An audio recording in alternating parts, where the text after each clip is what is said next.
Sasa na shetani alijua kabisa mioyo ya wanadamu, kaja kutapatapa kujiokoa na matatizo, ambayo shetani ndo injinia wa matatizo mengi. Sasa watu wanapotafuta msaada, shetani alijua kabisa atawapata kupitia ishara na miujiza ya uongo. Haleluya. Sasa ukisoma kile kitabu cha Kumbukumbu, kitabu cha Kutoka, kitabu kile cha Kutoka sura ile ya 7 mstari wa 8 na kuendelea, Bwana kana na Musa na Haruni akawaambia, Farao atakaponena nanyi na kuambia jifanyeni miujiza, ndipo utakapomwambia Haruni, shika fimbo yako uibwage chini mbele ya Farao ili iwe nyoka. Basi Musa na Haruni wakaingia kwa Farao, wakafanya hivyo hivyo kama Bwana alivyowaambia.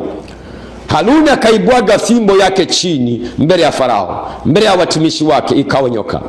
Ndipo Farao naye akawaita wajuzi na wachawi na hawa waganga wa Misri, wakafanya hivyo hivyo kwa uganga wao, wakaibwaga chini kila mtu fimbo yake, nazo zikawa nyoka. Lakini fimbo ya Haruni ikazimeza fimbo zao, moyo wa Farao ukawa mgumu usiwasikilize. Unaona, historia ya miujiza inaanzia hapa, wakati Bwana alipokuwa utumwani kule Misri. Maana yake, sikiliza, duniani hapa kuna falme mbili zinazotenda kazi katika ulimwengu wa roho. Hapa duniani ndio zinazoendesha maisha ya watu.